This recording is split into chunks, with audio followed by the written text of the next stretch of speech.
Can you connect those dots for people a little bit more?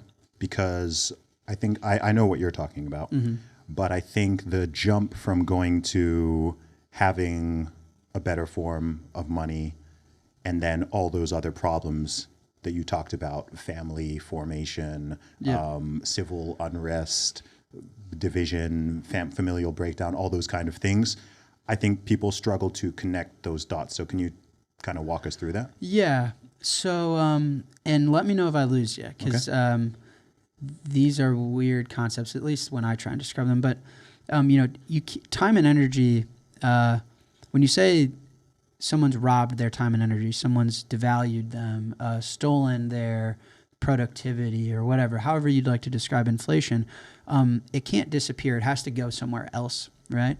And so maybe the best way to understand that is like the wealth gap that we see, for example, is that less than 10% of the United States owns over 90% of the wealth.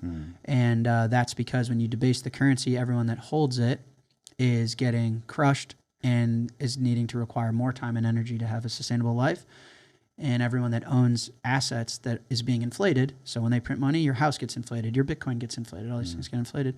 They accrue wealth naturally without expending time and energy. And so then you get a really disgruntled populace where 90% of the United States of America is required to expend more time and energy every single year to be able to afford a family, be able to afford children, be able to have a happy marriage, to be able to afford a house, to be able to afford groceries, to be able to afford gas. And then you have the top, whatever, it's not actually 10% anymore, 9, 8, 7, 6, 5% of the populace that actually controls and owns all of the collective time and energy from the populace because they own a pocket of Manhattan real estate. And so that, I think, is the best. There's no middle class anymore. You either own assets that inflate against the debasement or you own the currency that's being debased. There's no middle class. And so I think that's probably the best descriptor to describe the civil unrest. We feel at war with each other, but I think the real issue is there's a large portion of the population that, listen, if housing is inflating 20% year over year, you have to be getting a 21% raise every single year to be making progress towards owning a home. And so there's an overwhelming amount of the population that is requiring more time and energy to have a life that we recognize as worthwhile. It's really awful. And so, that is where I think a lot of the unrest comes from. And the napkin math on something like, your groceries, let's say your groceries doubled from now to COVID. Let's say it took one paycheck to cover 3 months worth of groceries. Okay, now it takes one paycheck to cover a month and a half. Right? So if you want 3 months worth of groceries, you have to work twice as hard. And that's you expending twice the amount of either energy and time to acquire the same amount of groceries. Whilst someone who got grandfathered in and passed down some apartment complex in Manhattan now gets even more groceries and they didn't contribute any time and energy to the collective populace. They just have it because they had the asset. And do you know one of the craziest things about this is that the numbers and the examples you're using, these are based on countries like the USA, which are the most stable and some of the lowest inflation countries, right? UK, USA, and so on. If you talk to people who are in Nigeria or in Turkey or in, lots of developing countries where the inflation rate is not 5, 6, 7, 8, 10%, it's 30, 40, 50, 60, sometimes 100% per year, which is just, I think a lot of people in developed countries can't even fathom that because you cannot plan anything. You cannot save. You can't do anything. Yeah. And I think the reason, so Bitcoin is, in my opinion, the expression of fiat debasement. And fiat debasement is the act of time and energy theft, right, in monetary form. So that's why when I look at a Bitcoin chart, when someone asks, wow, this monetary debasement thing, this theft of time and energy from the populace seems really bad. How bad is it? I say, look at a Bitcoin chart. That thing that just seems to have gone like a hockey stick, that is the debasement of currency captured in another instrument. Bitcoin is the antithesis of everything we're talking about. It's a monetary policy that can't be changed. It's a currency that's fixed in supply, and it's a network that's distributed and resistant against any central control. And so when something that is printed out the wazoo, a policy that can be changed by politicians, and something that's so centrally planned and controlled is expressed, it's captured in this thing. And so that's the other real beautiful thing about Bitcoin as well. But anyway, yeah, I mean, the problem with money historically is if you can print it, you will. Yes. Because energy and time are the currencies of the universe, right? Energy is the currency of the universe. If you think about humanity from the highest level possible, it's really our ability to commercialize energy from the sun. That's what, the more we're able to commercialize energy from the sun, the more advanced and flourishing our species is. And it's just a progressive way of how to engineer a better world, and that's through channeling and commercializing energy. And so if you have access to print energy and allocate it to yourself, you will. Yes. And that, you can make the argument that that's really malicious and terrible of someone to do. You can also make the argument that that's human behavior, is that is the currency of the universe and the currency of our history. And if someone has access to it, they will claim it. It's just incentives. Correct. And so, yeah, I mean, that to me, when people say, Bitcoin's decentralized, quote unquote, I actually hate the overuse of the word. Bitcoin to me is distributed. Bitcoin to me is, the point is that nobody can access the energy. That's the whole way Satoshi designed it. Why do you dislike the term decentralized? I just think it's been commercialized for malintent. Okay. I don't dislike it on net, but I think it's been co-opted to, the whole concept of Bitcoin was not to be like this super duper decentralized thing that can solve decentralized dentistry. The point was, if you can print time and energy and debase it from the populace of holders, you will. So how can we build something where no one can access the time and energy for themselves? And it's like this proof of work idea, is that in order to acquire the Bitcoin, you have to earn it. Like Michael Saylor, he paid billions of dollars of cold, hard cash, real time and energy that he's acquired through his life to get his Bitcoin, right? And that's that concept of proof of work. And so that, to me, is the system is designed to protect against the idea that human nature is to acquire and monopolize time and energy if they have access to it. And that's the problem with the money we have today, is that it's very easy to monopolize and take advantage of the time and energy, which is our currency. Yeah.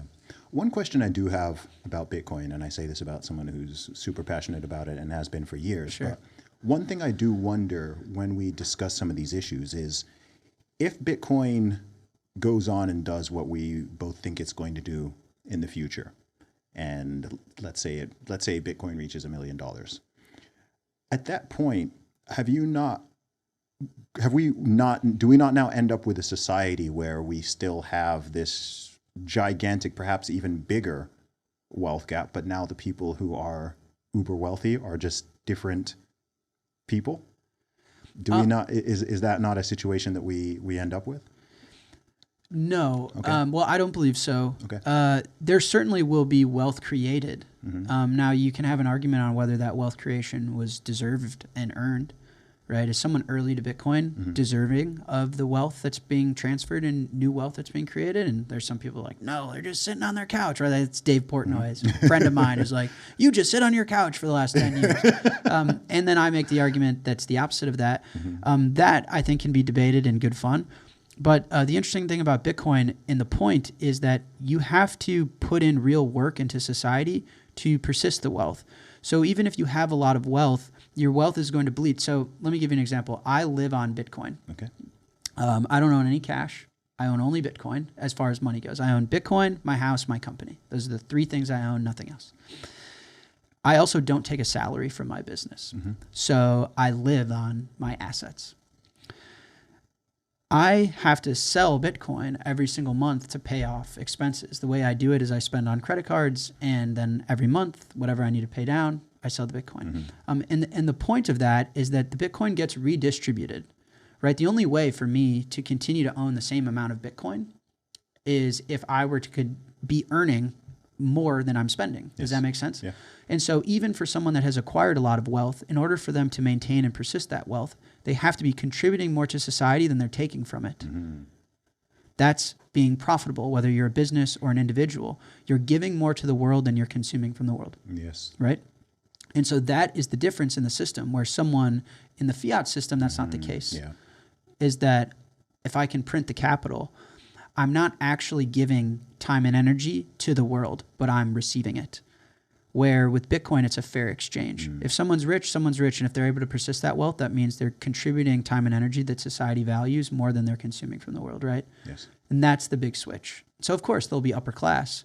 But in order to remain upper class, you have to be contributing to the world. And that's not true today. Yeah. You can't just leech off the system or have somebody. That's right. In the You have to do stuff. You have to do things. Yeah. That makes complete sense. You know, you're the first person who's given me a proper answer on that. There we go. What am I? 2 for 2, 3 for 3. Yeah, You've man. given me some compliments. I think about these things a lot because I appreciate it.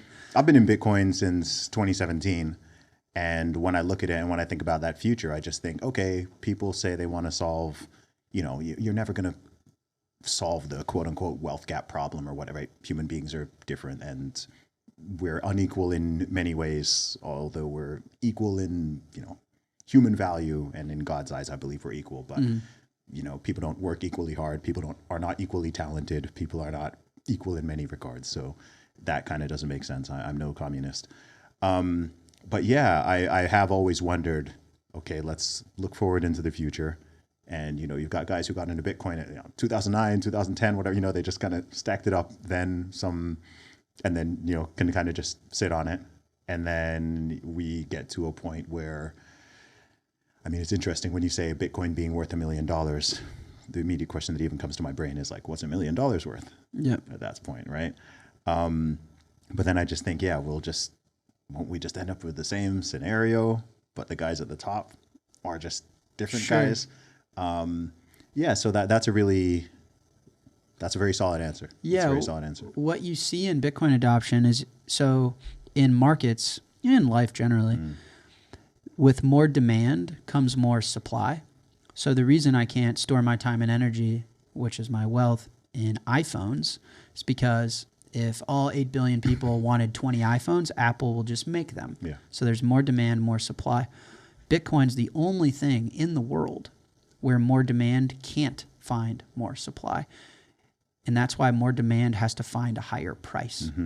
Right. The reason gold can't work as currency, one of the many reasons, is because with more demand, we'll always find more gold. We don't know how much of it exists. Elon's talking about, I'm going to go to Mars and get it or whatever.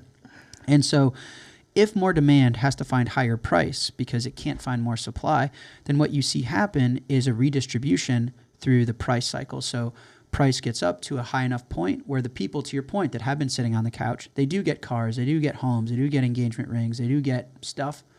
And that Bitcoin gets redistributed. So when people say miners are the people that distribute Bitcoin, I'd say holders do as well. Every single cycle, you can look at it in a chart. It's like there's enough demand where then, they let go. Yeah, if I want to find more Bitcoin, I can't find it in the ground. I have to find it in the market. And so I also think that isn't totally appreciated, that the concentration of Bitcoin is naturally going to be distributed.